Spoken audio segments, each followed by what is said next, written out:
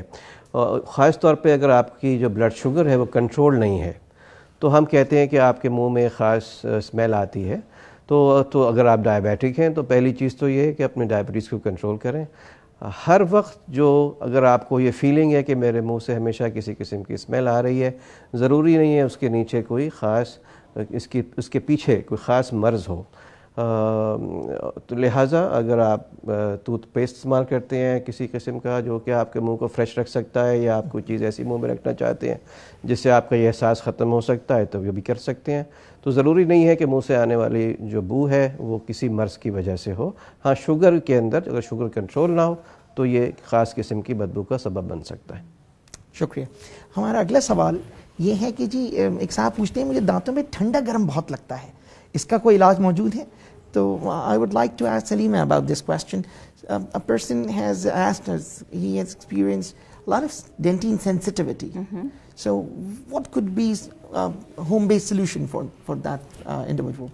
Okay, so dental hypersensitivity is very common with patients, and patients come in and they'll say, when I drink something cold, or when I eat something sweet, or when I eat something that's very high in sugar, my teeth hurt. And this is because you have the enamel, which is the tooth itself, and then the root surface. The root has many pores. It's a very porous surface. And when the roots are, or the root surface is exposed to these porous areas, you can feel like a zing or a ting when you drink something cold. And so it kind of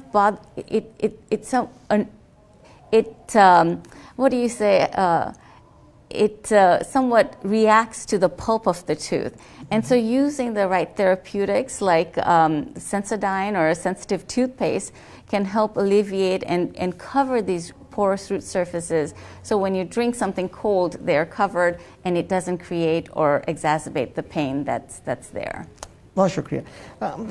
ہمارا اگلا سوال ایک صاحبہ یہ پوچھتی ہیں کہ میرے دانتوں کا رنگ بہت زرد اور پیلا پڑ گیا ہے, تو اس کے لیے مجھے کیا کرنا چاہیے؟ ڈاکٹر رشنا, آپ ہمیں اس سوال کا جواب دے سکتی ہیں؟ جی, تھینک یو ڈاکٹر فرحان.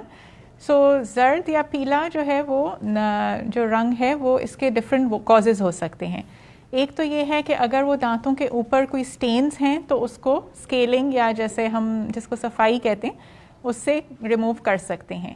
اگر وہ سٹینز جو ہیں وہ انٹرنل ہیں, مطلب اگر وہ دانت کے اندر سے ہی یلو ہو رہا ہے, دانت کا اندر کا حصہ ہی اگر یلو ہو رہا ہے, تو وہ صرف اسکیلنگ سے صاف نہیں ہوگا. اس کے لیے پھر ہمارے پاس ڈفرینٹ آپشنس ہوتے ہیں جس میں ہم بلیچنگ کہتے ہیں.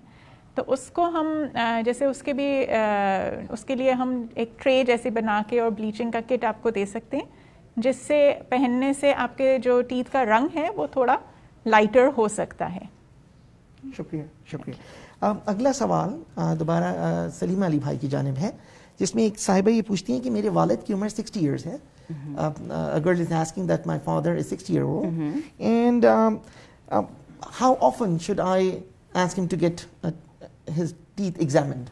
What should be the frequency of dental examination? So we generally recommend that all patients come in every 6 months to see the dentist and the dental hygienist. This is primary.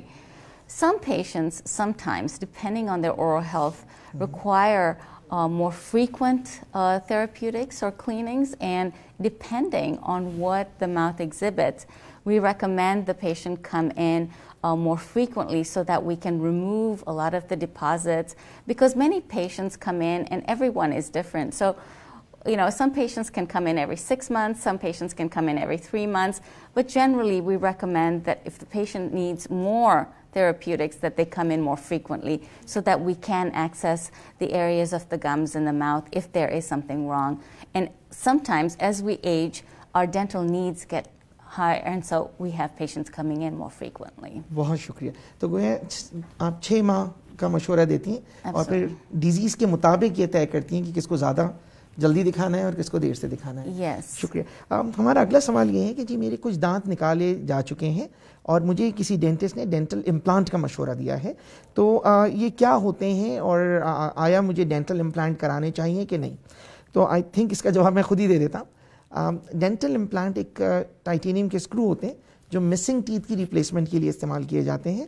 اس بات کا تعین کہ آپ کو کتنے implants کی ضرورت ہے, آیا لگایا بھی جا سکتا ہے کہ نہیں, اس کا جو آپ کا جو ڈینٹسٹ ہے, قریبی ڈینٹسٹ, یا آپ ہمارے ہسپتال میں تشریف لائیں تو ہمارے جو ماہر ڈینٹسٹ ہیں وہ اس کو دیکھنے کے بعد, آپ کے دانتوں کا معائنہ کرنے کے بعد, آپ کا ایکس رے لینے کے بعد اس بات کا تعین کر سکیں گے کہ آیا آپ امپلانٹ کے لیے ایک مناسب کینڈیڈیٹ ہیں بھی کہ نہیں, اور اگر امپلانٹ لگائے جائیں گے تو ان کی تعداد کیا ہوگی. تو یہ ہر مریض کے لیے مختلف ہوتا ہے. تو اگر آپ کی جبڑوں میں ہڈی کا والیوم موجود ہے, ہڈی اتنی ہے کہ اس میں امپلانٹ کیا جا سکتا ہے, اور آپ کی صحت بھی اجازت دیتی ہے, آپ کی عمومی صحت بھی اجازت دیتی ہے, اور آپ کو کوئی خون کا عارضہ نہیں ہے, تو امپلانٹس بالکل ممکن ہیں, بہت سیف ہیں اور بہت آرام سے کیے جا سکتے ہیں. اچھا, ہمارا اگلا سوال یہ ہے کہ ایک صاحب یہ کہتے ہیں جی میں نے سنا ہے آغا خان ہسپتال میں دانتوں کے علاج سے پہلے کووڈ ٹیسٹ کرانا مینڈیٹری ہے, اس بات میں کہاں تک صداقت موجود ہے؟ تو میں سمجھتا ہوں کہ ڈاکٹر ہمایوں کلیم صدیقی ہمیں اس بارے میں کچھ آگاہ کریں. Thank you doctor Farhan. COVID-19 جیسے کہ ہم سب کو معلوم ہے کہ ایک ایسی بیماری ہے جو ایک انسان سے دوسرے انسان کو آسانی سے اور تیزی سے لگ سکتی ہے, اور ہم سب دیکھ چکے ہیں کہ اس کی وجہ سے کافی سارے انفیکشن پھیلے ہیں اور بہت سارے انسانوں کو اس کا انفیکشن ہوا ہے, زیادہ تر کو ریکور ہوا ہے, لیکن بہت ساری اموات بھی ہوئی ہیں. تو پہلی تو بات یہ ہے کہ یہ ایک خطرناک انفیکشن ہے جس سے ہمیں بچنا ہے. تو دانتوں کے حوالے سے اگر کووڈ ٹیسٹنگ ہم کرواتے ہیں تو اس کی کوئی نہ کوئی ضرورت ہوگی. ایک تو سب سے پہلی بات تو یہ ہے کہ دانتوں کے ایریا میں اور ہیڈ اینڈ نیک ایریا میں, ENT ایریا میں خاص طور سے اس وائرس کی زیادہ تعداد پائی گئی ہے. تو ایسے پروسیجر, ایسے ڈینٹل کے کام, ایسے دانتوں کے امراض کہ جس میں کسی نہ کسی مشین کا تعلق ہے جس سے ایروسول جنریٹ ہو سکتے ہیں, اس صورت میں ہمیں کووڈ کا ٹیسٹ لازمی کرانا پڑتا ہے. یعنی کسی بھی مشین جس سے ہوا کے اندر یہ وائرس اس مریض سے پھیل جائے, یا اس مریض کے منہ کے قریب کام ہو رہا ہو, یا ہیڈ اینڈ نیک ایریا میں کام ہو رہا ہو, تو وہاں پہ کووڈ کا ٹیسٹ کرانا لازمی ہے.